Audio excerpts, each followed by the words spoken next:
Terror link पर जम्मू कश्मीर सरकार ने बहुत बड़ा एक्शन लिया है। हिंदुस्तान का खाना और पाकिस्तान के गुण गाना अब नहीं चलेगा। सरकार ने आतंकी बिट्टा कराटे की पत्नी और आतंकी सलालुद्दीन के बेटे को नौकरी से बर्खास्त कर दिया है। सरकार ने टेरर लिंक पर यह बड़ी चोट की है और कश्मीर यूनिवर्सिटी के 2 प्रोफेसर को भी सरकारी नौकरी से हटा दिया गया है।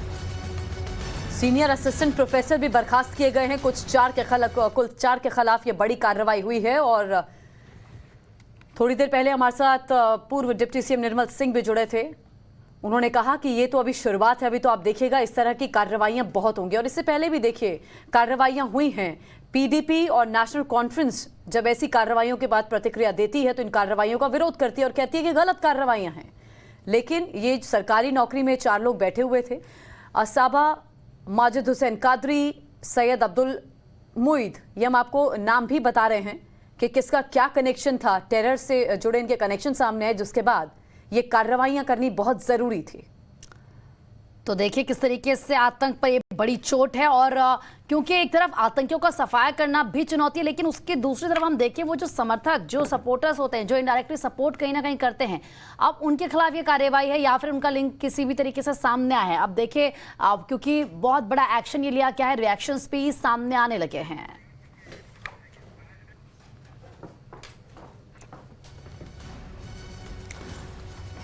तो आतंक पर सरकार का ये बहुत बड़ा एक्शन। इससे पहले किस तरीके से निर्मल सिंह ने कहा कि थोड़ा समय लग गया, बहुत पहले ही इस तरह की कार्रवाई करनी चाहिए थी, पहले ही इस तरह का एक्शन ले लेना चाहिए था। बिट्टू कराटे की जो पत्नी हैं उन पर मुखबरी का यहाँ पर आरोप है, जो जानकारी मिली है, और उनको बर्खास्त कर दिया गया है। तो ये बड़ी कार्रवाई की गई है टेरर कनेक्शन पर, जो बड़े खुलासे हुए हैं।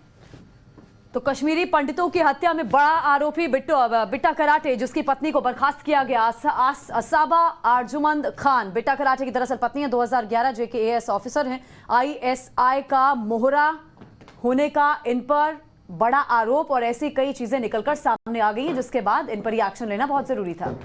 इसके अलावा आप देखिए किस तरीके से माजिद हुसैन कादरी का नाम सामने आया है। सीनियर असिस्टेंट प्रोफेसर हैं कश्मीर यूनिवर्सिटी में ये, और आतंकी हमलों में शामिल होने का भी इन पर आरोप लगा है। इसके अलावा देखिए सैयद अब्दुल मुईद का भी नाम सामने है, मैनेजर हैं आईटी जे की ईडीआई। आतंकी हमलों में शामिल होने का इन पर भी आरोप है। तो हम आपको बता रहे हैं कि कौन से पद पर ये आसीन थे और साथ ही इनके क्या कुछ निकलकर कनेक्शन सामने आए हैं। टेरर लिंक साफ तौर पर सामने आए, जिसके बाद ये बड़ी कार्रवाई की गई है। माजिद हुसैन कादरी हैं senior assistant professor Kashmir university के।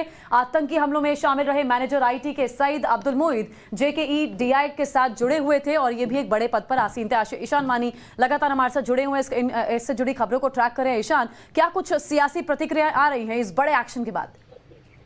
देखिए, फिलहाल तो यहाँ पे जो रीजनल पॉलिटिकल पार्टीज है उनका यही कहना है कि अगर किसी के बेटे या किसी की बीवी ने कुछ हरकत करी है तो उसके लिए उन एक इंडिविजुअल को गलत ठहराना या उसको नौकरी से निकालना सरासर नाइंसाफी है। सजाद लोन जो कि पीपल्स कॉन्फ्रेंस के चीफ हैं, उनका पहला ट्वीट आया है। हालांकि अभी पीडीपी और नेशनल कॉन्फ्रेंस का कोई इस पर प्रतिक्रिया नहीं आई है, लेकिन पहले भी जब ऐसे वाक़ा हुए हैं, क्योंकि अभी तक 3 दर्जन से ज्यादा जो ऐसे एम्प्लॉइज हैं जिनको सरकार ने बर्खास्त किया आर्टिकल 311 को वो करते हुए, उनने भी सेम रिएक्शन दिया था। तब भी ऐसी पॉलिटिकल पार्टीज ने कि ये बिल्कुल सरासर गलत है और उन्होंने इसको सरकार का गलत ताकत का इस्तेमाल कहा था। अब ये देखना होगा कि आज कैसे रिएक्ट करते हैं, क्योंकि अभी जो 2 बड़े नाम इसमें सामने आ रहे हैं, एक तो जो कश्मीर एडमिनिस्ट्रेटिव सर्विस जो कि गैजेटेड सर्विस है सरकार की, उसको उसकी जो एम्प्लॉय थी जो कि रूरल डेवलपमेंट डिपार्टमेंट में थी, बिट्टा कराटे की जो बीवी है, और सैयद सलाहुद्दीन जो यूनाइटेड जिहाद काउंसिल जो सब मिलिटेंट ऑर्गेनाइजेशन का एक हेड ऑर्गेनाइजेशन है वो चलाते हैं और हिजबुल मुजाहिदीन के भी चीफ हैं। सईद सलाहुद्दीन के बेटे को भी नौकरी से निकाला गया था। हालांकि ये पहली बार नहीं होगा, जैसा कि हम पहले भी डिस्कस कर रहे थे कि इससे पहले भी हुर्रियत के जो चीफ थे सईद अली शाह गिलानी, उनके बेटों को भी सरकार ने नौकरी से निकाला। लेकिन ऐसा जब 370 हटा था उसके बाद एक कमेटी फॉर्म की गई थी सरकार की तरफ से, जो कि ऐसे केसेस पर नजर रख रही थी, जो कि ऐसे केसेस की डिटेल्स निकाल रही थी। और बारी बारी से ऐसा लग रहा है कि सरकार ऐसे लिस्टों को बाहर निकालकर ऐसे लोगों को बाहर का रास्ता दिखा रही है। लेकिन कुछ लोगों ने इसको कोर्ट में भी चैलेंज किया। अब आगे देखना होगा लीगली और उसके बाद जो पॉलिटिकली इस पे क्या असर होगा और क्या रिएक्शंस आएंगे। जी, आगे क्या रिएक्शंस आते हैं, बिल्कुल सही कहा ईशान, आप बने रहिए हमारे साथ, आपके पास लौटेंगे। लेकिन प्रदीप दत्ता भी इस वक्त हमारे साथ जुड़ चुके हैं।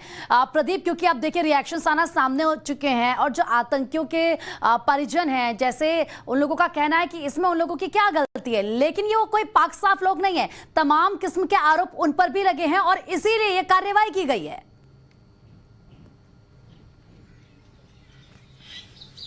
बिल्कुल आपने सही कहा। सरकार की नीति है, उसे कहते हैं जीरो टॉलरेंस, यानी कि कोई भी अगर आतंकवादी गतिविधियों में इन्वॉल्व होगा, डायरेक्टली इनडायरेक्टली उसके ऊपर शिकंजा कसा जाएगा। यही एक वजह है कि बेटा कराटे की बीवी असबा, जो कि रूरल डेवलपमेंट डिपार्टमेंट में कश्मीर एडमिनिस्ट्रेटिव सर्विस ऑफिसर थी, उसको निकाल दिया गया। इससे पहले सैयद सलाउद्दीन के 2 बेटों को, इससे पहले सईद अली शाह गिलानी के ग्रैंडसन को, जो कि रिसर्च ऑफिसर था, देखिए बैकडोर अपॉइंटमेंट थी, बिना किसी इंटरव्यू के उसको अपॉइंट किया जाता है SKICC में एज रिसर्च ऑफिसर। फाइनली सरकार ने उसको भी निकाल दिया। यानी कि एक पैगाम दिया जा रहा है कि अब आतंकवाद नहीं चलेगा, अलगाववाद नहीं चलेगा। अगर यहां कोई चीज चलेगी तो वो राष्ट्रवाद की नीति चलेगी। तो यही एक वजह है कि इन पे शिकंजा कसा जा रहा है। लेकिन अभी भी कुछ सियासतदान ऐसे जैसे कि सज्जाद लोन का कहना है कि परिवार के सदस्यों का क्या कसूर। सज्जाद लोन जैसे इंसान हैं जो हमेशा इस इकोसिस्टम को ऑक्सीजन प्रोवाइड करते हैं, जो ऐसे लोगों को एनकरेज और एम्बोल्डन करते हैं। पिछले दिनों हमने देखा सज्जाद लोन की बिल्कुल ऐसी स्टेटमेंट यासीन मलिक के लिए थी। कोई इनसे पूछे, कभी हमारे बहादुर जवानों के लिए भी आपने आवाज उठाई है? कभी उन शख्स के लिए आवाज उठाई है जो कि निर्मल खन्ना, जो कि जस्टिस के लिए कितने सालों से गुहार लगा रही है, जो यासीन मलिक ने जिसके पति को मार दिया था, स्क्वाड्रन लीडर रवि खन्ना को, जो शहीद हो गए थे बागात चौक में, तो कभी उनके लिए आवाज उठाई है? उनके लिए आवाज नहीं उठाएंगे, फौजियों के लिए आवाज नहीं उठाएंगे जो हमेशा सरहद पे सीना तान के खड़े रहते हैं। लेकिन आवाज अगर उठाएंगे तो अलगाववादियों के लिए उठाएंगे, आवाज उठाएंगे पत्थरबाजों के लिए उठाएंगे, आवाज उठाएंगे आतंकवादियों के परिवारों के लिए। बिट्टा कराटे अगर आप देखिए, बिट्टा कराटे वो शख्स है जिसने 40 से 50 के करीब जो है कश्मीरी हिंदुओं का कत्ल किया है, और उसने वो कैमरा पे कहा है, उससे भी ज्यादा भी किया होगा।